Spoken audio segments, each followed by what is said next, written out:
Bon, je sais qu'on a parlé de golf l'autre fois, là, parce qu'on est allé au tournoi de golf du Canadien, mais je sais pas, vas-tu aller voir ça, la Coupe des présidents, ou vas-tu regarder ça? Écoute, lundi, je suis allé voir la Coupe des présidents juniors. Oui. J'ai lu ton titre de ta chronique. Mais écoute, ça va l'air bon. Il y avait quelques phénomènes qui jouaient, dont un jeune homme de 15 ans qui s'appelle Miles Russell, qui est un peu plus petit qu'Alain Hudson. Lui pèse 132 livres. Il y a 15 ans, et il a joué un tournoi sur le circuit de la PGA cette saison. Non, je l'ai lu, ta chronique. Je suis allé le voir, c'était vraiment impressionnant. Et donc, c'est ça, il y avait quelques phénomènes américains qui étaient là qui sont des futures vedettes du circuit de la PGA. Je suis allé passer 4 heures sous la pluie à Laval-sur-le-Lac pour voir jouer ces jeunes-là. Et à la vraie Coupe des présidents, j'irai probablement pas parce que tous les problèmes logistiques pour y avoir, tout ça, et je travaille en fin de semaine. Et le golf, même quand tu le couvres sur place, le meilleur endroit, c'est d'être dans la salle de presse pour regarder la télédiffusion. C'est un peu comme quand tu couvres la Formule 1. Alors, c'est ça, je vais le regarder un peu à distance. Non, j'ai croisé les collègues qui y allaient, puis apparemment que le centre de presse est impressionnant. Oui. Apparemment. Non, puis c'est ça, il me disait, parce que, bon, il y a des médias de partout. Tu sais, je sais pas, moi, on joue pas au golf, hein, Marc-Antoine, non. Fait que je le regarde pas. Encore moins, je le regarde à la télé. Mais c'est ça, peut-être que je sous-estimais l'impact international de la chose. Moi, la dernière fois, je travaillais. Je faisais du service de restauration. Ouais. J'avais vu Pat Burns. J'ai vu Pat Burns dans la tente où je travaillais. Moi, te prendre une bière. Il l'a eu. Il l'a eu, hein? Il n'a pas attendu. Je t'imagine bien avec un nœud papillon. Puis, c'était ça. Ben oui, c'était ça. C'était chemise blanche, puis un faux petit accent pointu, là. comme à Paris. Oui, c'est ça. So what would it be? Non, mais voilà. Donc, c'est ça. C'est la seule fois dans ma vie qu'il était seul. Il était invité, mais il était seul, puis il prenait sa bière, qu'il mangeait des peanuts au bar. Pat Burns. Mon seul contact avec. Il n'était pas avec Shane Carson. Non. Non. Les Doormen avaient écouté. Cette fois-là. Enfin, anecdote de service, Marc-Antoine, non? De service? De service à restauration? Amener de la bière à quelqu'un Oui, qu'on j'ai connaît? déjà... non. Non, parce que j'ai pas été serveur assez longtemps. J'ai été boss-boy dans un petit café entre le cégep et l'université. Je tentais ma chance, là. Je savais même pas. Oui, mais j'ai pas gardé ça longtemps. Mais... Pas assez pour avoir une anecdote. Non. Mais c'est quoi, j'ai quand même... C'est pas assez proche. On est pas assez proche. Mais j'étais quand même soucieux de pouvoir prendre un petit répit puis un petit peu de vacances dans mon été. Et j'ai eu le malheur de soumettre ça à la personne qui m'avait embauché puis qui m'a dit, moi, j'ai pas pris de vacances depuis 4 ans. Oui, non, c'est ça. Et finalement, j'ai croisé cet homme-là qui avait quitté le milieu de la restauration des années plus tard dans un festival de cinéma. Puis il m'avait dit, j'étais donc ben épais. C'est mon ancien moi. Alors, voilà, c'est ça. Alors, il m'avait dit, ton idée de vacances, là, ça se met quelque chose dans mon esprit. Puis aujourd'hui... c'est ça mon anecdote. Alors, on souhaite une bonne Coupe des présidents à tous et à toutes. Ouais, on est comme ça. On souhaite du plaisir. OK, aujourd'hui, faut parler de... Alors, j'écris toujours mes liners. Je m'étais dit, celle-là, je vais l'improviser, puis j'aurais pas dû. Mais j'essaie d'exprimer le mélange d'agacement et d'enthousiasme que j'ai à constamment parler de Lane Hudson. Alors voilà, Lane Hudson entre enthousiasme et agacement, hein, c'est ça. Pour ou contre... Ça va être ton liner à chaque semaine. Voilà. Pour ou contre Mitch Marner, et c'est qui le meilleur espoir à Philadelphie? C'est tellement hockey, épisode 340.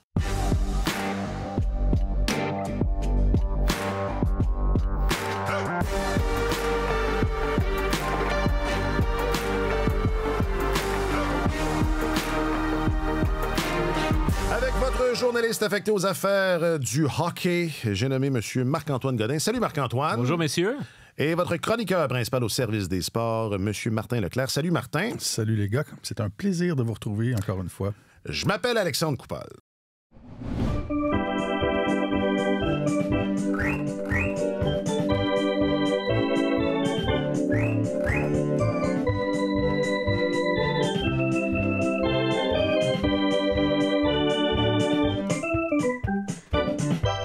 Le Canadien qui jouait son 3e match préparatoire hier contre une vraie équipe, contre les Maple Leafs, avait Martin Saint-Louis, ou enfin l'état-major du Canadien avait décidé de déployer une formation presque de la Ligue américaine, ou enfin presque. C'était un bon test pour plusieurs. Bon, réglons Lane Hutson tout de suite. Non, mais comment dire? C'est ça, c'est parce que quand il y a des sujets comme ça qui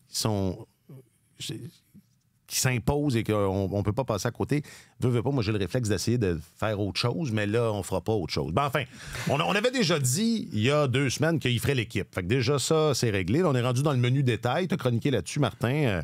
C'est combien de temps sur l'avantage numérique? C'est pas exactement ça la question, c'est savoir... C'est extrêmement précieux pour une équipe d'avoir un gars qui fait circuler la rondelle, qui est le distributeur de rondelle, le meneur de jeu. Mais en même temps, tu peux pas en avoir...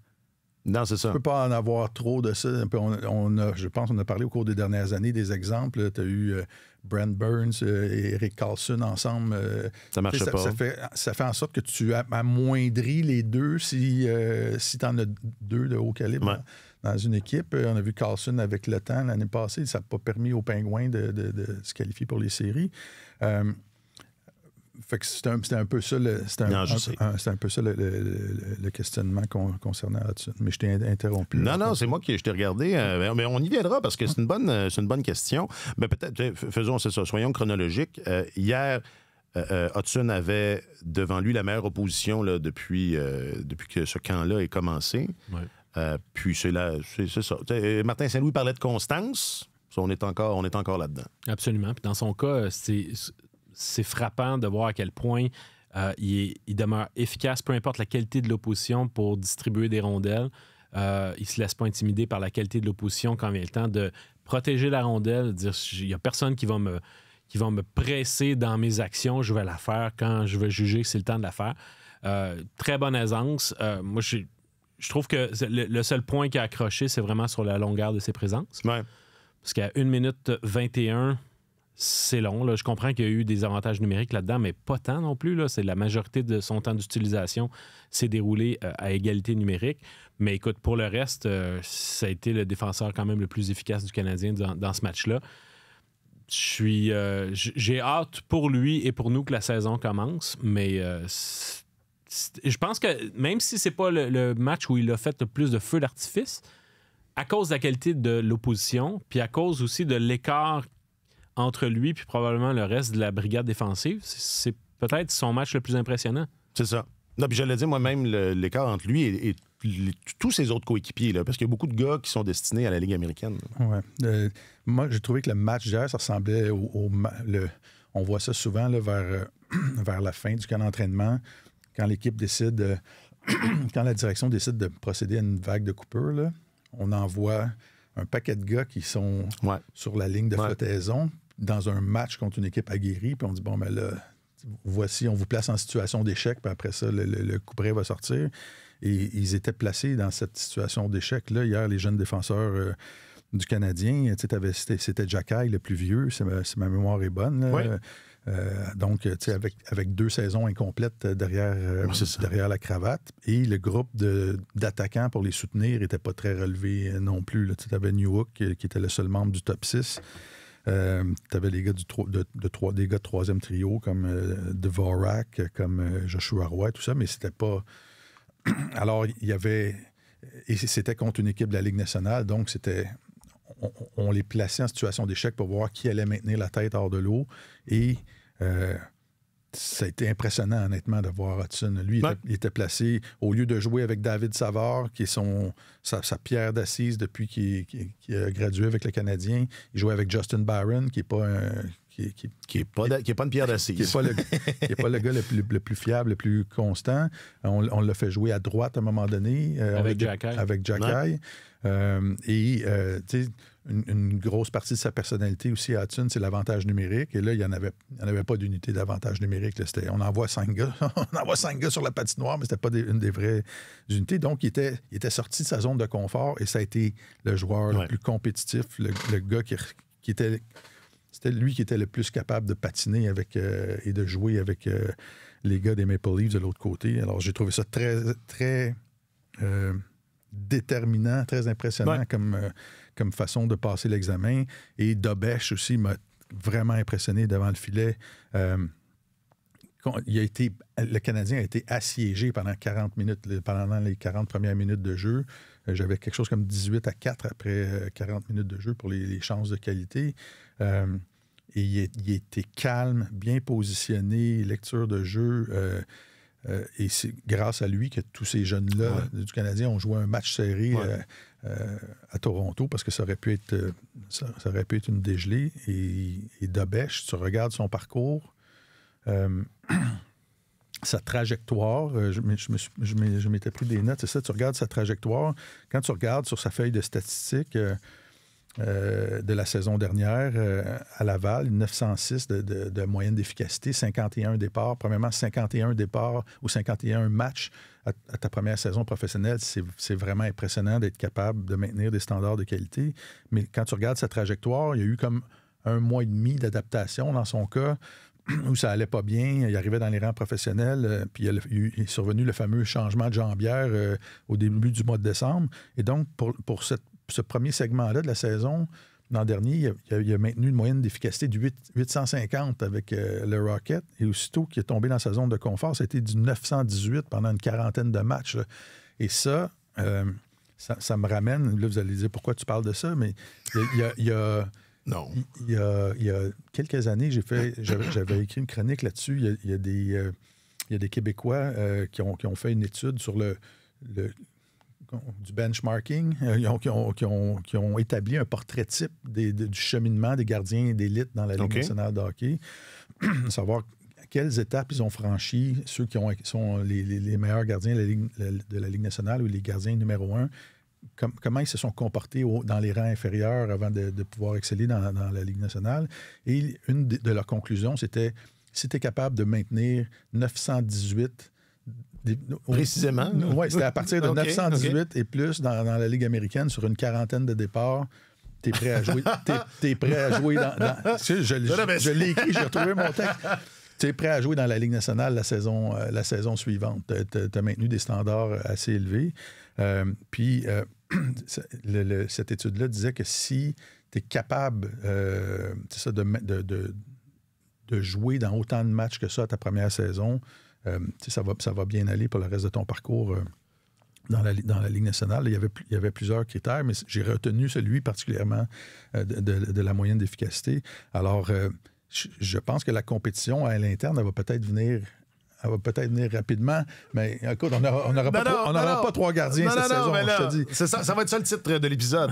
Martin Leclerc, 2 points, Dobeš, numéro 1. Mais je me plaçais dans les chaussures de Marco Marciano, qui est l'entraîneur des gardiens à Laval hier, puis je me disais, waouh, il doit être extrêmement fier du cheminement de son élève. Et Éric Raymond... qui a développé des bons gardiens chez les Rangers de New York, puis qui a fait un excellent travail avec Samuel Montembeault et tout ça. En regardant ça, devait se dire, wow, OK, là on commence... s'il arrive des avaries à Montréal, on va peut-être pouvoir continuer à se battre et à rester sérieux, à rester pertinent un bout de temps. Et c'est un gardien de 6 pieds 5 de 23 ans là, qui a déjà 51 matchs à sa première saison dans la Ligue américaine et qui semble être capable de faire face à de la grosse musique. Alors, moi ça m'a rendu optimiste pour le Canadien de voir ça. Marc-Antoine réagit. Ben oui, à quel bout, là, il y en a plusieurs. Mais sur la précision des chiffres, alors c'est exactement ça, sa moyenne à Dobeš, 9-18, puis il a fait ça dans quoi, 40 quelques matchs, je te dis? Dans 39 matchs. Il en manque un. Il n'est pas prêt, il en manque un. Mais c'est un gars qui a quand même qui se distingue par son volume de travail depuis longtemps. Ouais. C'est quand même, pour une première saison complète, dans la Ligue américaine, dans les rangs professionnels, c'était assez épatant, mais auparavant, quand il était à Ohio State, il jouait continuellement. Sa dernière saison à l'Université Ohio State, il a joué toutes les minutes, sauf 37. Il y a 2 gardiens qui se sont partagés 37 minutes de jeu, alors que lui en a joué 2361. Alors, il était toujours dans le filet, puis On se dit, OK, d'accord, Dobeš, c'est un Européen, il est d'origine tchèque, mais il s'est engagé très tôt à venir dans le hockey nord-américain. Il est débarqué, je pense, à Saint-Louis à l'âge de 15 ans, quelque chose comme ça. Jouer dans un circuit mineur avant même d'aller jouer dans la USHL. Okay. Après ça, tu sais, vraiment, il a suivi le même parcours qu'un gardien américain. Et parlant de gardien américain, on a vu Caden Primo qui avait eu des chiffres sensationnels à Northeastern, qui a été bon quand même avec le Rocket de Laval et qui a eu des débuts très inquiétants avec le Canadien de Montréal. On a beaucoup douté de lui, puis il a l'air de se replacer. Fait que je regarde Primo et je me dis, c'est bien la leçon que peu importe les embûches que pourrait affronter Dobeš dans la prochaine année ou deux, on ne peut jamais faire de diagnostic définitif à propos d'un gardien de but parce que c'est tellement long. Écoutez, Charlie Lindgren est rendu un gardien numéro 1 dans la Ligue nationale alors que le Canadien ne voulait plus rien savoir de lui à Laval. Okay, alors, est-ce que tu le reprendrais? Je le prendrais à la place de Primo, probablement. OK, mais Primo, c'est pas le numéro 1. Non, mais je le prendrais pas à la place de Montembeault. Mais ce que je veux dire, c'est qu'un joueur qu'on considère... C'est un gardien de but, on considérait que ça valait plus la peine de mettre de l'énergie à le développer, puis qu'il y en avait d'autres plus jeunes, plus fous pour faire danser les bougalous. Et puis, c'était à ce compte-là, dans le fond, ils l'ont lancé au bout de leurs bras. T'sais. Alors là, faisons pas la même chose avec Jakub Dobeš. Si jamais on sent que là, Jacob Fowler arrive, puis il va falloir lui trouver une place. Mais Dobeš est dans une situation intéressante à l'image de quand même plusieurs espoirs du Canadien, c'est qu'il n'y aura pas de place pour tous ces jeunes-là dans la Ligue nationale, dans l'organisation du Canadien. Et je trouve qu'il y a une dualité qui se développe où, d'un côté, tu te dis, OK, je veux me faire valoir, puis j'ai un sentiment d'appartenance envers mon équipe, envers l'organisation qui me développe. Dans le cas de Dobeš, l'organisation qui m'a repêché. Mais pour chacun de ces jeunes-là, sauf les meilleurs qui semblent vraiment se tracer une voie vers une place assurée dans l'équipe, il vient un moment qui est un point de bascule où ils se disent, OK, oui, la loyauté envers mon équipe, mais je dois aussi jouer en fonction de me trouver une place peu importe où dans la Ligue nationale. Puis je ne sais pas si Dobeš, coincé entre le nouveau contrat de Montembeault, la progression de Primo, puis l'arrivée éventuelle de Fowler, je ne sais pas où il va se positionner dans tout ça. Puis, tu sais, c'est une question pour plus tard parce que ça va se dérouler lentement au fil des jours.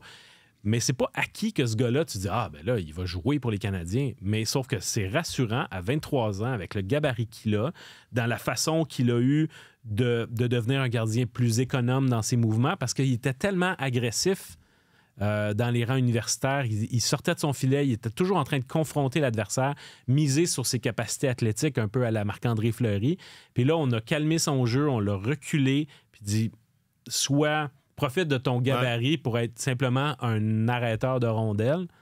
Il y a des corrections qu'il a faites dans son jeu qui font en sorte que il a beau avoir été un choix de 5e ronde, il y a quelque chose qui démontre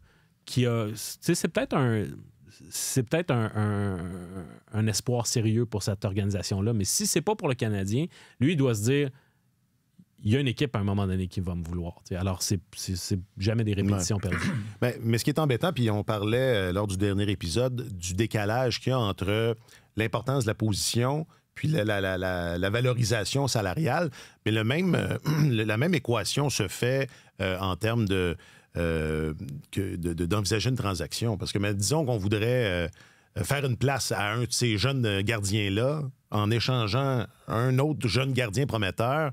Puis on l'a vu encore avec même la transaction de Askarov. Ça n'a pas rapporté la Lune, considérant que c'est un espoir de premier plan. Tu échanges l'équivalent à l'attaque ou en défensive, puis tu vas avoir un retour peut-être plus intéressant.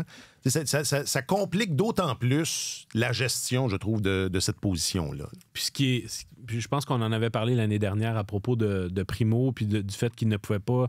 on ne voulait pas le céder aux mineurs parce qu'il devait passer par le ballottage. Les règles de ballottage font en sorte que tu es obligé de prendre des décisions, d'évaluer un gardien de but puis d'être forcé soit de le céder au ballottage ou de le garder dans ta formation.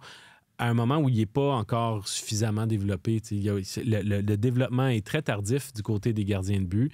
Ils arrivent à maturité dans la fin vingtaine. Donc, Dobeš, lui, il a 23 ans, mais il y a bien des attaquants de 23 ans que tu dis, si on n'a pas encore percé à 23 ans, il commence à se faire tard. L'année de vérité arrive. Là. Puis il y en a qui étaient en action hier, qui ont à peu près cet âge-là. Puis tu te dis, ben là, c'est une année importante pour eux. Mais Dobeš, lui, à 23 ans, comme gardien, il commence. Il commence, ouais. Fait que c'est problématique que. Puis ça joue sur la valeur aussi des gardiens de but. Le fait que les autres équipes, en plus de l'équipe qui détient les droits sur le gardien, mais les autres équipes non plus ne sont pas capables de bien déterminer quelle est la valeur réelle du gardien parce que ce qu'il est aujourd'hui puis ce qu'il va être à maturité, c'est deux choses complètement différentes.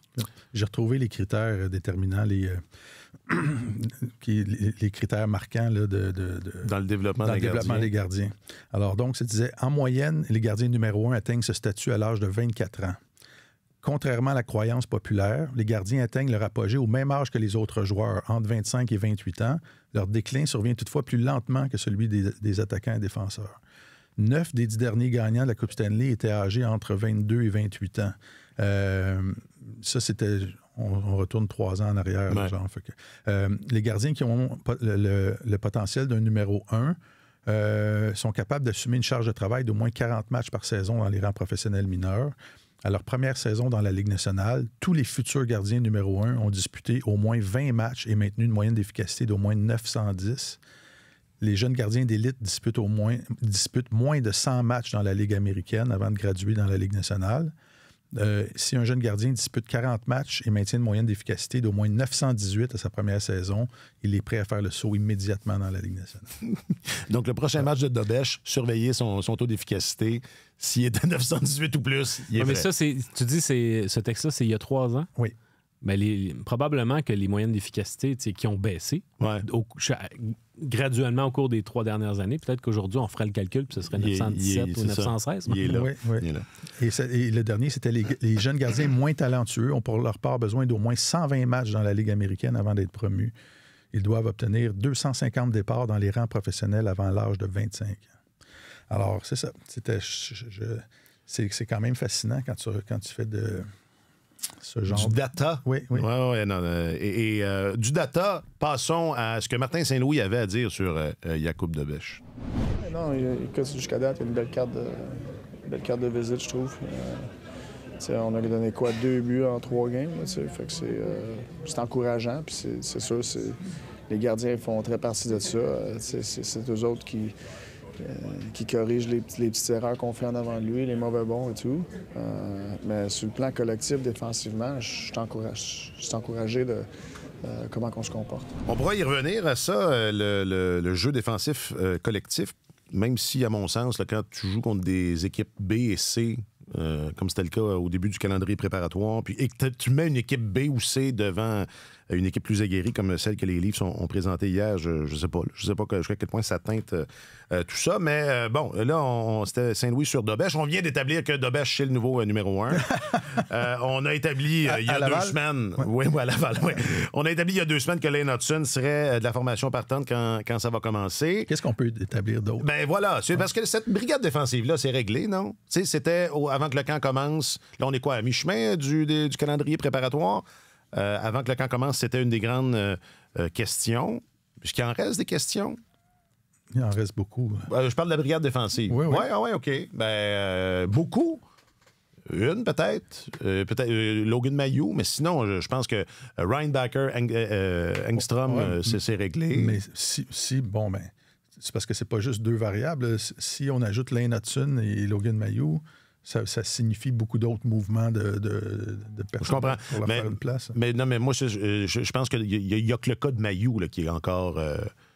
il reste ça, non? Ouais.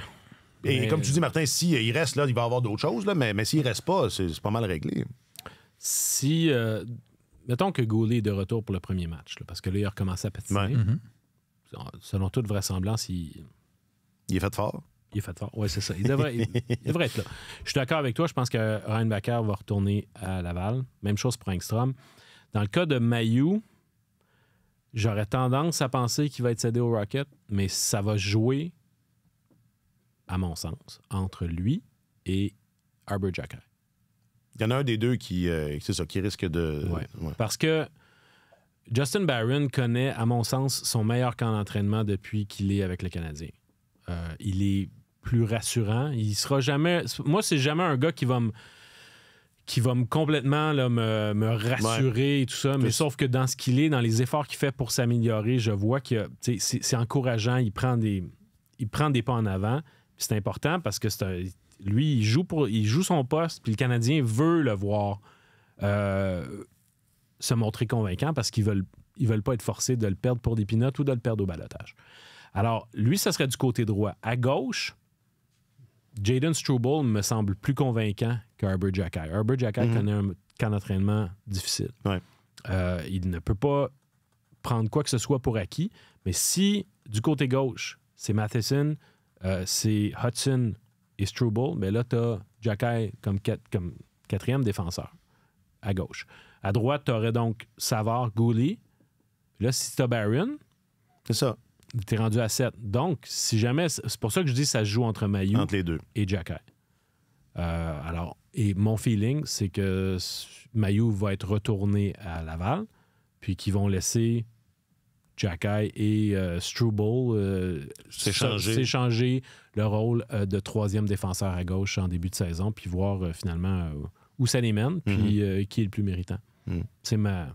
Non, mais je sais que vous n'êtes pas fan de prédiction, mais c'est ma prédiction. Non, mais c'est parce que je badine quand je dis que c'est réglé, mais c'est pas mal. Ça ressemble pas mal à ça, non? C'est drôle. On n'a pas les mêmes analyses sur Barron et Xhekaj. Moi, j'aime le camp de Xhekaj jusqu'à présent. Hier, ça a été plus difficile, mais son travail, c'est de faire sentir sa présence physique. Je trouve pas qu'il joue mal. Et le Canadien n'est pas la même équipe quand Xhekaj ne joue pas. Je pense que Xhekaj a sa place parce qu'il apporte quelque chose que les autres n'ont pas. Dans le cas de Barron, je pense que ce qui freine, ce qui a freiné son ascension dans cette équipe-là, c'est qu'il y a des déchets dans son jeu, comme disent les entraîneurs de foot. Il y a des jeux de routine qui trouvent le moyen de saboter parfois une passe de routine, donner à un coéquipier une réception de passe. Hier, un exemple, il patinait le long de la ligne bleue pour garder la rondelle dans le territoire des Maple Leafs, puis il l'a échappé en dribblant, il l'a laissé sortir de la zone, ça a provoqué un hors-jeu. C'est des petits jeux comme ça. Il en arrive toujours 3, 4, 5 dans un match. Tu te dis, voyons, tu sais, c'est la fameuse constance dont parlait Martin Saint-Louis il n'y a pas longtemps. À cause de petits déchets comme ça dans son jeu, il n'est pas tout à fait fiable. Fait que je pense pas qu'il soit coulé dans le ciment. Fait que, écoute, on verra, mais les gars comme Engstrom, les gars comme Reinbacher, je pense qu'ils sont en train de s'éliminer d'eux-mêmes. Les opinions commencent à se cristalliser. On l'a vu hier, ils ont été placés en situation d'échec, puis c'était difficile de garder la tête hors de l'eau, puis c'est correct. Ce sont de jeunes défenseurs, puis Reinbacher, il est 1 an plus jeune que les autres, il ne faut pas oublier ça aussi. Puis je pense, écoute, j'ai entendu dire à travers les branches, il y a des recrues qui trouvent qu'il y a moins d'amour un peu de la part des vétérans dans ce camp-là. Il y a des jobs en jeu, là, et il y a comme une solidarité. Quand tu fais partie d'une équipe avec les gars durant toute une saison ou depuis quelques saisons, il y a une solidarité de meute un peu. Là, ouais. Fait que il y a des recrues qui sentent qu'ils ne reçoivent pas tant d'aide que ça de la part de leurs plus vieux coéquipiers. Puis il faut que tu la fasses. C'est un rite de passage, ça, quand tu es dans un camp d'entraînement et tu essaies de... Il faut que tu démontres que tu es capable de faire partie du groupe. Puis là, à un moment donné, les gars, des fois, ils perdent un coéquipier qui aimait bien la saison précédente, mais ils disent, tu as fait tes preuves. Puis là, ils te donnent de l'amour après 2 semaines de deuil. Ils donnent de l'amour, puis ils sont contents de t'avoir dans leur équipe. Mais tout le monde à l'extérieur est excité d'avoir un paquet de jeunes arriver, mais semble-t-il qu'à l'intérieur, il y a des gars qui sentent qu'il y a peut-être des postes en jeu. Ben, c'est symptomatique aussi de là où est rendue l'équipe dans sa reconstruction. C'est-à-dire que quand il n'y a pas d'attente, que tout le monde comprend qu'il y a un projet collectif puis tout le monde est dans le même bateau, même les espoirs, etc., c'est kumbaya, là, c'est bras dessus, mais à partir du moment où t'as des espoirs qui cognent vraiment à la porte, puis qu'il y a des postes qui sont en jeu, ben c'est normal qu'à un moment donné, l'instinct compétitif prenne le dessus, puis dire, OK, je vais défendre mon territoire. Exact. Martin Saint-Louis, l'autre jour, il dit, il y a 2 phases dans le camp d'entraînement. Il y a, au début, on regarde vraiment où sont rendus les jeunes, quelle est la distance qui les sépare de la Ligue nationale, d'une certaine manière. Dans la deuxième phase du camp, c'est les joueurs de la Ligue nationale qui prennent les choses un peu plus au sérieux pour s'assurer d'être prêts pour le premier match. Mais tu as des vétérans qui ont pris ça au sérieux dès le départ. Michael Pezzetta, en ce moment, défend chèrement sa peau parce qu'il sait, lui, que Owen Beck, que Oliver Kapanen, que Alex Barré-Boulet ou Emile Heinemann sont tous là, puis ils ne font que ils tournent autour de son poste. Là. Alors lui, il est là, il est en train de se défendre, puis je pense qu'il le fait quand même dans l'étendue de ses capacités, il le fait assez bien. Mais c'est sûr que les gars, les vétérans du Canadien qui sont des coéquipiers de Pezzetta depuis plusieurs années, ben, eux autres vont dire, nous, on l'aime Pezzetta, puis montre-leur que tu es capable. Défends ton poste, mais c'est sûr qu'ils vont avoir un préjugé positif à l'égard de leur coéquipier. Il est allé dans les tranchées avec eux. Ouais. Sauf pour Lane. Pour Lane, par exemple, là, lui, Lane, toujours de l'amour. Bras dessous. Toujours de l'amour pour Lane. Les gars sont pas fous. C'est quand ils voient arriver un jeune qui est très talentueux, qui peut... Et qui leur fait dire, OK, il va nous aider à avoir plus de succès. Viens t'asseoir à table. Et je trouve ça savoureux un peu comme situation parce qu'il y a beaucoup de jeunes qui sont arrivés qui ont eu la porte toute grande ouverte là, il y a quelques années. Là, c'était reconstruction déclarée, on arrive, t'arrives de l'université, vas-y mon vieux, t'es dans l'alignement, puis la saison d'après.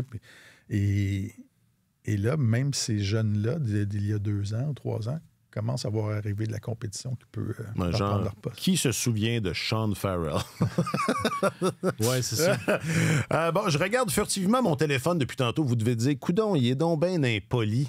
Ben oui. Mais vous n'avez pas... Vous n'avez pas tort. J'ai des choses plus importantes. Non, mais c'est parce que je le sais que les coupures vont tomber pendant qu'on enregistre. Je le sais. C'est pas ma première saison à l'animation de ce balado. Ça tombe pas, mais c'est supposé tomber, on pense, dans la matinée. Je sais pas, voulez-vous y aller d'un mot final là, sur la progression de ce camp? On n'a pas parlé de mon boy Kapanen, qui a bien joué hier encore. Enfin, moi, je trouve qu'à chaque fois qu'il touche à la rondelle, il se passe quelque chose. On peut pas en dire autant de tous ceux et celles qui sont en lutte avec lui dans le portrait global là, de l'attaque de cette équipe-là. Ben, on est prompt à s'emballer. C'est comme ça, à chaque année, au camp d'entraînement, il y a un jeune qui fait bien, puis tout de suite, on dit il faut lui faire une place. Les 2 premiers matchs étaient face à des équipes de moindre qualité. C'est vrai qu'il a été loin d'être le pire du Canadien hier. Il a assez bien joué face aux Maple Leafs. Mais on a vu que la température avait monté. C'était pas la même chose. Hein. Exact. Alors là, s'il veut se faire un poste à Montréal, le prochain match, il est obligé de sortir l'artillerie lourde. Parce que être correct, ça suffira pas. C'est un bon point. Puis, parlant des prochains matchs, puis concluons là-dessus, là, on va donner une pause à Lane, parce qu'on va pas le brûler là, avant que ça commence. Il a joué, plus que 26 minutes. Pas loin de 26. Pas loin de 26. Enfin, ça m'inquiète, là. Faut pas brûler Lane.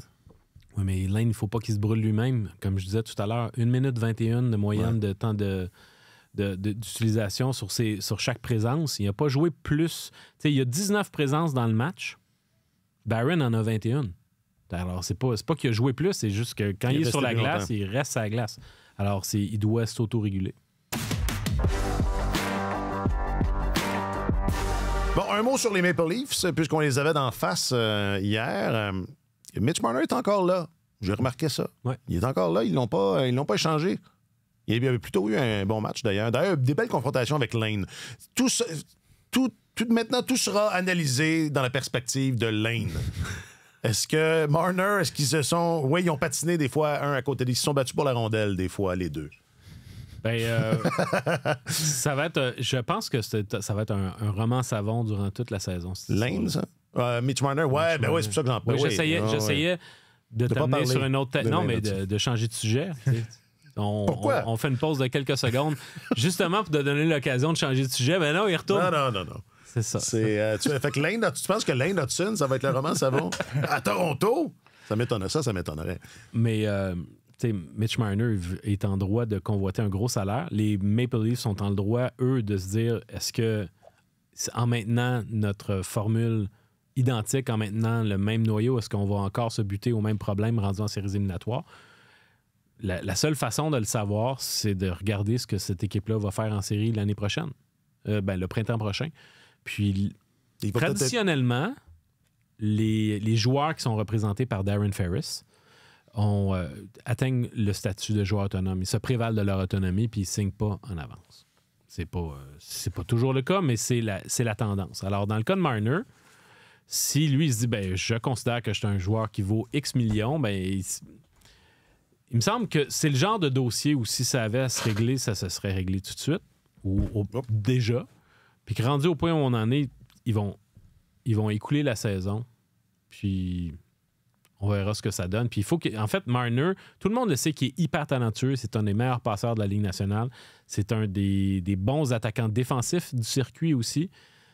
Mais est-ce qu'il est capable de passer à un autre niveau en séries éliminatoires? Jusqu'à maintenant, il n'a pas été convaincant, mais cette équipe-là qui veut gagner maintenant, elle a besoin de Marner cette année pour se rendre jusqu'aux séries éliminatoires, mais rendu en série, c'est là qu'on va savoir s'il va mériter son plein salaire. Alors, ils peuvent bien s'entendre tout de suite, mais sauf qu'à mon avis, ce serait de la part des Maple Leafs, ils n'auraient pas réponse à toutes leurs questions oui, c'est ça, trouvant un salaire. Parce que si on doit se fier sur l'information acquise jusqu'à maintenant, c'est que Marner disparaît en séries éliminatoires, malgré son nombre de points qui est honnête. Là. Absolument. C'est au plan statistique, c'est pas ça le problème, c'est vraiment au test de l'œil, de l'implication puis l'impact sur la glace. T'sais. Alors, c'est pas nécessairement au plan statistique. C'est juste que tu as l'impression que quand ça compte, tu dis j'ai besoin d'une grosse présence de sa part, puis il n'est pas vraiment là. Alors, est-ce que ça va changer cette année? Ça a besoin de changer pour lui, ça a besoin de changer pour les Maple Leafs, parce que sinon, ça va être encore la même histoire qui se répète. Enfin, je pense que c'est ça. Je pense que tu as raison de dire... allons-y, comme repartons en série, réessayons-le, puis ensuite on décidera. Parce que quelle bonne décision il y a à prendre avant ça, non? Écoute, c'est un joueur d'élite dans la Ligue nationale, Mitch Marner, puis depuis l'espèce d'incident qui est arrivé sur le banc le printemps dernier, si vous vous souvenez. Ouais. Là, arrête de brailler, bro. Il y avait...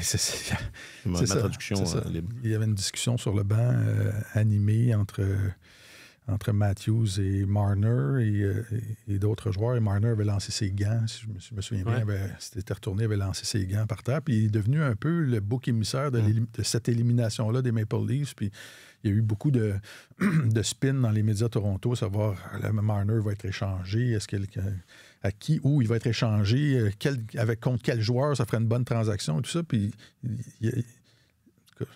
à mon sens, ça n'avait aucun sens là, de vouloir chasser un joueur d'élite comme ça. Mais les Maple Leafs ont un problème structurel qui fait en sorte qu'ils sont obligés toujours de changer. La stabilité, c'est un facteur de succès majeur dans le sport. Puis eux, ils n'en ont pas de stabilité parce qu'ils sont toujours obligés d'aller chercher des joueurs pour combler des postes importants parce qu'ils ont beaucoup d'argent consacré à leur noyau. Puis là, tu sais, au fil du temps, des Michael Bunting, des Travis Dermott, des Pierre Engvall, des Zach Hyman, des Andreas Johnson, Kasperi Kapanen, on peut toutes les... Kerfoot, Mikheyev, ils en passent. Ils sont toujours à la recherche c'est toujours comme un gars qui cherche son oxygène, qui essaie de maintenir là, sa place.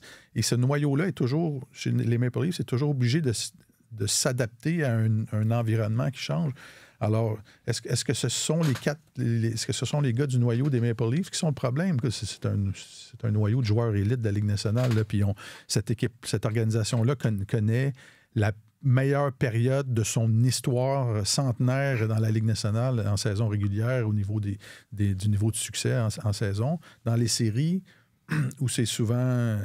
Ça se joue souvent sur un but ou pas, puis ils n'ont pas de gardien, ils n'ont pas eu de gardien d'élite. Il n'y a pas eu de stabilité là non plus. Il n'y a pas eu de stabilité à cette position-là qui est clé non plus. Alors, est-ce que c'est un problème structurel? Est-ce qu'échanger Mitch Marner ou le laisser partir, ça va régler quelque chose? Écoute, moi, j'en doute. Là. Ils se sont enfermés dans une boîte, puis Ils en sortiront peut-être jamais. En tout cas, on verra. Puis ce qui est problématique aussi, c'est que, Marner est en dernière année de contrat, John Tavares également. Mais si ces deux gars-là quittaient, si à un moment donné, ils n'arrivent pas à s'entendre sur un contrat avec Marner, puis que Marner teste le marché des joueurs autonomes, oui, il y a de l'argent qui se libère sur la masse salariale des Maple Leafs, sauf qu'ils ne peuvent pas se revirer de bord puis dire on va prendre un autre excellent joueur de centre qui va être disponible sur le marché des joueurs autonomes parce qu'il n'y en a pas de son calibre. Ouais. Marner va être le meilleur joueur de centre s'il se rend jusqu'au 1er juillet.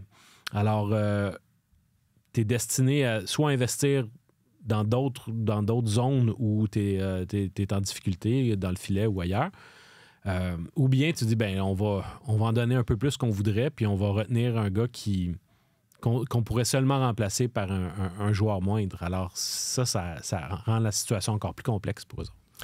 En tout cas, ce qui est sûr, c'est que Marner, hier, il a tenu son bout face à Lane. Ça, c'est ce que tu retiens. Là. Il a réussi à survivre contre Lane. Oui, c'est ça. Hey, un petit mot sur les Flyers. Martin, tu nous aiguillais sur le fait qu'il y a peut-être... évidemment, il y a beaucoup d'attention sur le Crazy Russian. Est-ce que Tortorella a continué de l'appeler comme ça maintenant qu'il est arrivé?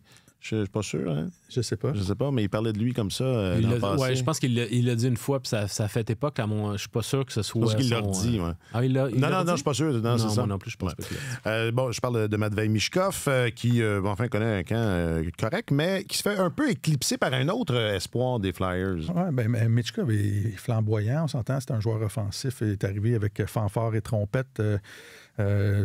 À Montréal. Ses compagnons de trio. Il joue avec Fanfare et Trompette. Jack Fanfare et Michel Trompette.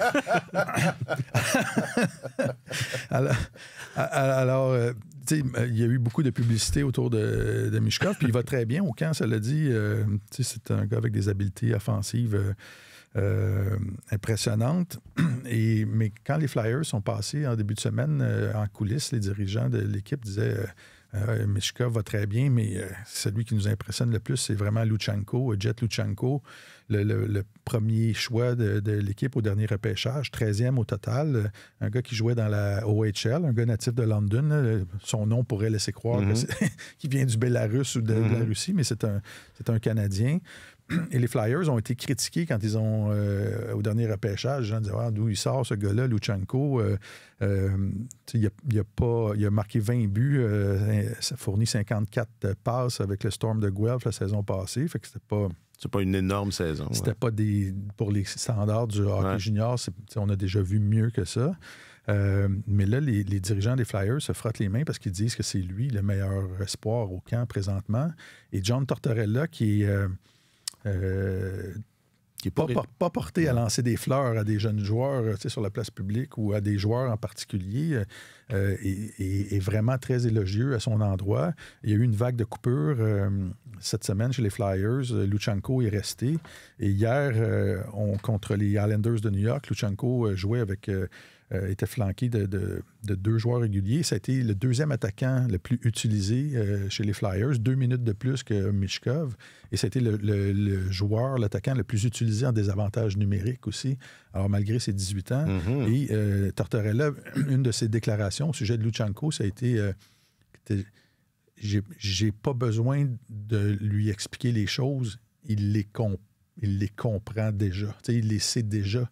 Alors que je trouve que c'est une grosse déclaration de la part d'un gars qui aime beaucoup enseigner et qui est très... qui a une approche très systématique. Qui a des exigences très claires par rapport à ce qu'il veut que ses joueurs accomplissent et ses centres notamment, là, parce que son système défensif est important pour lui. Alors, et là, il y a comme un buzz à Philadelphie. Est-ce que Luchanko, à 18 ans, va causer une surprise majeure et réussir à percer l'alignement? En tout cas, il semble avoir gagné le cœur des dirigeants de l'équipe et on lui donne des mandats. Et hier, les Flyers ont gagné 2-0 contre les Islanders. Michkov a fourni une passe et il a marqué un but dans un filet désert. Mais c'est Luchanko qui a été un des plus utilisés dans ce match-là, qui était un match de Ligue nationale, 2-0, 1-0 avec un but dans un filet désert. C'était un match très serré. Oui, il y a un recruteur-chef durant le combine qui m'avait dit surveille Luchanko, il va partir plus rapidement que ce ce qu'on entend, ce que je vois circuler dans les publications indépendantes où il était beaucoup plus de questions de Luchenko entre le 20 et le 25e rang. Finalement, il est parti effectivement 13e. Tu sais, c'est un peu ingrat de mettre Luchenko puis Michkov dans une... C'est pas la même chose. C'est pas la même chose parce que t'en as un qui se distingue vraiment par ses habiletés pures, son talent naturel. Évidemment, je parle ici de Michkov. Tandis que Luchenko, c'est un gars qui arrive un peu comme l'année où le Canadien avait repêché Caden Goulet. Ce qui avait emballé les dépisteurs, c'est à quel point il était déjà à 18 ans un gars professionnel dans... Tu sais, il jouait, excusez-moi le cliché, mais il jouait de la bonne façon. Ben, Luchenko, c'est ça aussi. Alors, c'est pas nécessairement un gars qui va se distinguer par... Qui est flashy. Ou par un potentiel incroyable. Peut-être que ce gars-là va être un centre de... Peut-être qu'il va être un centre de troisième trio. Peut-être que c'est simplement le successeur de Scott Laughton à Philadelphie. Mais c'est un gars qui, justement, qui a une compréhension du jeu puis qui applique les détails à un très, très jeune âge. Puis ça, c'est attrayant parce que tu donnes un poste à un gars, pas nécessairement parce que tu dis c'est lui qui a le plus haut potentiel, c'est parce qu'aujourd'hui même, il est capable de faire ce qu'on lui demande. Et ça me surprend pas qu'il séduise l'état-major des Flyers. Luchenko, c'est un gars qui, tu sais, c'est pas le plus gros, mais il est rapide, il est intelligent, il a beaucoup de chiens dans son jeu également. Tu sais, d'après ce que je comprends, pour avoir parlé à certaines personnes, c'est le genre de gars qui pourrait finir avec une lettre sur son chandail avant longtemps. T'sais, alors, c'est ce genre de gars-là.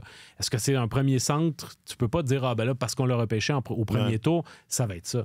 Alors, mais s'il faut le mettre en comparaison avec Michkov, qui, lui, c'est des feux d'artifice, ben c'est sûr qu'un gars comme John Tortorella va regarder et dire, OK, il est capable de faire des jeux formidables, mais il va tout de suite voir les trous et les failles ou pour l'instant, les insuffisances dans son jeu, puis tous les aspects où il va falloir travailler avec Michkov pour pouvoir l'amener au niveau où il va pouvoir être fiable dans les trois zones. T'sais. Alors, l'autre est un peu plus clé en main, même si c'est pas un espoir qui est du même acabit en termes de talent. Là. Kent Hughes raconte souvent l'anecdote du premier camp de Patrice Bergeron avec les Bruins où le père de Patrice Bergeron l'avait appelé après une séance de jeu intra-équipe. Il avait dit il a vraiment l'air d'un joueur, il cadre, il a l'air d'un gars de la Ligue nationale, il a l'air dans son élément.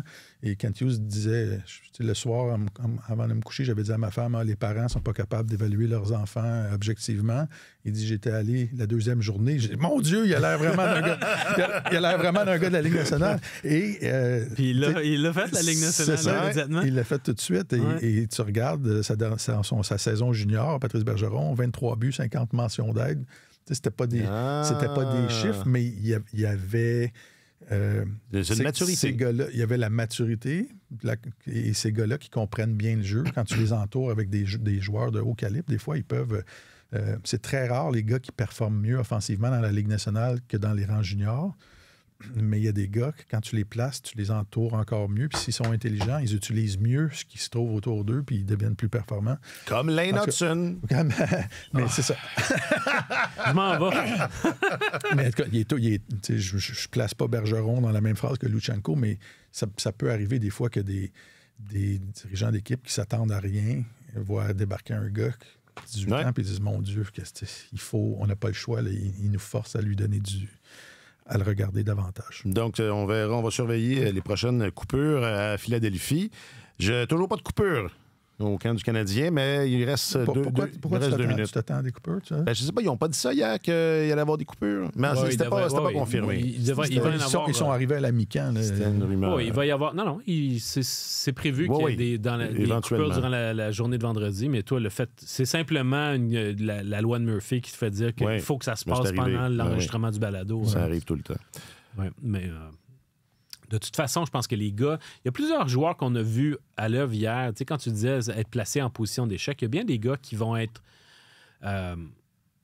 qui vont demeurer avec l'équipe s'ils ont encore une chance honnête d'obtenir un poste. Tu sais. Mais tu mentionnes Farrell, qu'on a à peu près pas vu. Évidemment, tous les gars du groupe C, ceux qui sont à... Ça devient à un moment donné technique de dire est-ce qu'on... c'est le début du camp aussi du Rocket de Laval qui va arriver bientôt. Alors, on procède à ces retranchements-là, mais il y aura pas.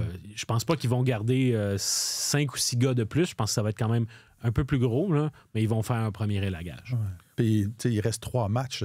Si on considère qu'avec pour le dernier match pré-saison, tu essaies d'avoir pas mal ton équipe. À un moment donné, il faut placer.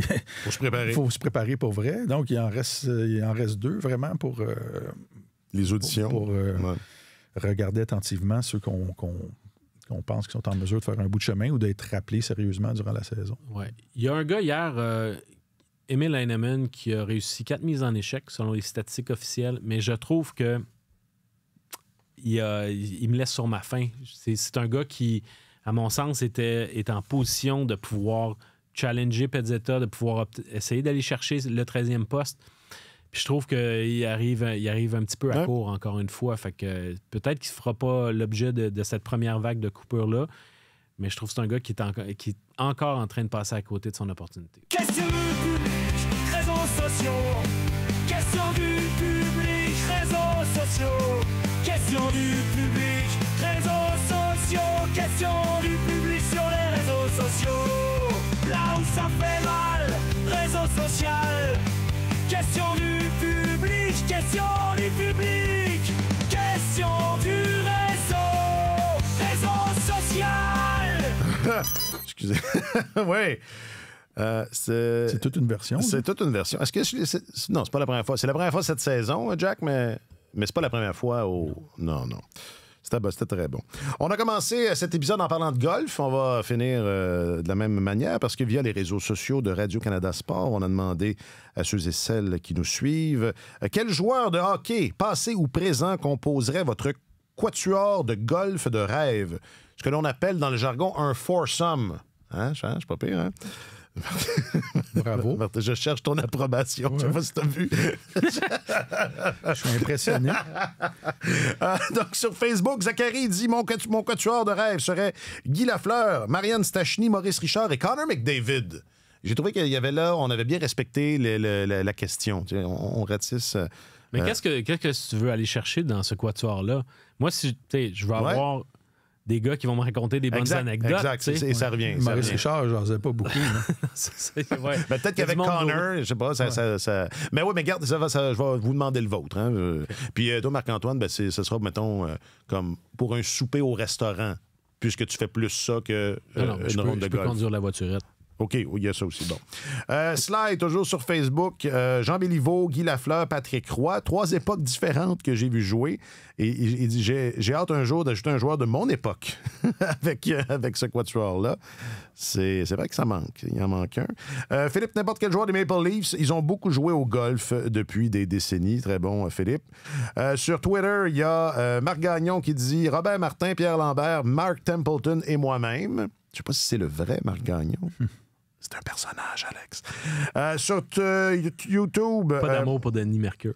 Ben non, ça. Mais t'as filé, c'est ça. C'est lui qui avait dit que Pierre était blessé au dos. Regarde, on s'en souvient. C'est lui qui avait dit aux joueurs des Flyers. Il me semble que oui. Je me souviens pas. Ah, c'est le contraire, ouais, Jack, qui est le gardien de lancer compte. C'est le contraire. C'est Pierre qui avait dit que Denis était blessé. Guy Carbonneau, Bob Gainé et Kirk Muller dit le gros chip chop, ou le gros chip shop, je devrais dire, sur YouTube. Le gros hip-hop, merci, ben oui, le S m'a confondu. Ils vont enfin avoir la vraie raison du renvoi de Carbonneau et en plus, on pourrait refaire la fameuse photo virale avec son majeur, la une du Journal de Montréal, circa 1997. 12. Prise par Normand Pichette. Ah non, pas 12. Il était là en 4. C'est de sa faute. Non. Moi, j'étais... Mon cubicule dans la salle de presse au Journal de Montréal était situé juste à côté de la porte du bureau de François Leblond, qui était directeur des sports. Et je peux te dire que ça... Ah ouais? Il y avait des arguments... Ça parlait fort dans le bureau, là, parce qu'il y a des journalistes qui disaient « Vous ne pouvez pas publier cette photo-là, vous allez chasser Guy Carbonneau de Montréal. » Alors que, ce qui est arrivé. Alors qu'il était sur le terrain de golf au lendemain de l'élimination de l'équipe. Ils ont vu Normand Pichette, le photographe, qui était là pour prendre une photo. Puis ils le connaissaient, ils le voyaient tout le temps. Puis ils ont... Ça a fait un finger. Guy a fait un doigt d'honneur pour... le sac nous la paix, mais c'était pas... Et ça s'est retrouvé quand même... La grosse une. Ça s'est retrouvé en première page et effectivement... Guy Carbonneau a été échangé dans la semaine suivante. Dans la semaine. Pas dans la semaine, mais ça... Contre Jim Montgomery? Oui. C'est vrai, l'entraîneur des... Je sais plus où, là. Des Bruins. Anciennement des Bruins. Non, il est encore avec les Bruins. Oui. OK. Non, mais il faut que je me mette à jour. Moi, je suis assez... Ce temps-ci de l'année où est-ce qu'on parle d'un tel qui est... Et là, je fais... Là, il est rendu là. OK, il est rendu là. Il faut que je me mette à jour. Mais j'ai envie... Non, mais c'était pour ou contre publier... Je veux savoir. Qu'est-ce que tu en penses? Pour ou contre publier cette photo-là en une du Journal de Montréal? Ben... Non, ça, c'est pas facile. Écoute, ça fait jaser, mais je pense pas que ça avait rapport avec le contenu de la nouvelle qu'il y avait à l'intérieur. Mais je pense qu'ils en ont vendu beaucoup.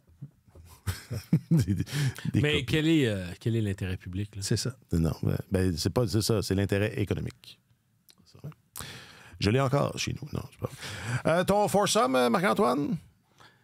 Je t'avoue que j'avais pas vraiment réfléchi. Ben, c'est pas grave. Mais, Martin, as-tu un foursome? Je vais quand même répondre. Ah, c'est pas la première fois que tu vas répondre sans avoir réfléchi. Non, sans avoir réfléchi. De qui aimerais-tu être le caddie, le cadet? C'est ça. Bizarrement, les 4 noms qui me viennent en tête, c'est 4 membres des Penguins de Pittsburgh. OK. Mario Lemieux, légende, mais aussi redoutable joueur de golf. OK. Ah, tu vois, moi, ça, les qualités de golfeur, ça rentre pas. Non, mais moi, c'est juste un moment donné, tu fais « wow ». OK, ben ouais. Si t'es pour jouer au golf, à un moment donné, en avoir un que tu fais « wow », c'est agréable. Jaromir Jagr, parce que c'est de l'entertainment sans arrêt. Ouais. Même chose pour Marc-André Fleury et même chose pour Maxime Talbot. Fait que c'est pour ça. Ça ferait une belle gang, ça? Ça serait une belle gang. Ouais. Certain. Écoute, moi, je sais pas si ce serait un foursome, mais j'aimerais ça jouer avec Scotty Bowman. Écoute, ça, c'est une bonne idée. Oui. Tu sais, un match de golf à 2, là, quand tu passes 4 heures ou 4 heures et demie avec la même personne, le nombre d'histoires incroyables que Bowman doit pouvoir raconter. Et le nom de Bowman, je l'associe au golf parce qu'il m'est arrivé de couvrir le British Open en Écosse. À Murfield, au début des années 2000. Ah, toi, t'étais là, toi. Tu l'as couvert. Oui. OK. J'étais, ouais. Mais toi, t'étais sur place. Oui, c'est ça. Okay. Contrairement... C'est pas toi qui faisais tes... Ah non, c'est pas toi. Continue. Les gens vont se demander, mais il y a quelqu'un qui l'a couvert, mais qui n'était pas là. Exact. J'en dirais pas plus. Exact. Et Scotty Bowman était un officiel dans ce tournoi. Oui, ça me dit quelque chose. Il était arbitre au British Open. Il suivait des joueurs, puis il était officiel. Et ça m'avait jeté par terre que le plus grand entraîneur de l'histoire de la Ligue nationale, une fois son équipe éliminée, allait agir comme officiel dans des tournois majeurs. Il donnait des 2 minutes à tout le monde. Toi? Alors, non, c'est ça. C'est un Montréalais, Scotty Bowman, qui vient d'une famille modeste, qui a gravi les échelons du hockey avec des personnages légendaires, qui est devenu une légende lui-même. Je pense que ça serait un 4 heures de golf. J'aurais pas besoin des 2 autres partenaires. C'est très riche, en effet. Bon. Ben, c'est ça. C'est ça qui est ça. C'est comme ça, le maître de la conclusion. Oui, c'est ça qui est ça. Okay. Alors, tu avais suffisamment de quatuors sur les réseaux sociaux? Non, mais c'était juste pour faire un petit clin d'œil là, à la Coupe du Président, au prix que ça nous a coûté, collectivement. Bon. Marc-Antoine Godin, je rappelle que tu es notre journaliste affecté aux affaires du hockey. J'ai vu le Gasker. Je l'ai vu. Il est revenu de Paris? Le retour, ça sent, je pense qu'il va être là la semaine prochaine. Il doit en avoir du Vox Pop, d'amassé. Les Français l'adorent. Il a dû trouver les 4 Français qui nous écoutent. Donc, merci pour ça, Marc-Antoine. Tout ça, là. Merci. Merci. L'ensemble de là. Martin Leclerc, tu es notre chroniqueur principal au service des sports. Merci. Plusieurs bonnes anecdotes aujourd'hui. Très bon. C'est un grand bonheur. Merci. Très bon. Bonheur qui est plus que partagé. Jacques-Alexis Bernardin signe 2 fois par semaine tellement hockey. Merci, Jack. Je m'appelle Alexandre Coupal. Passez un bon week-end et on se retrouve la semaine prochaine. Sur tous les terrains et sur tous vos appareils, Radio-Canada Sport.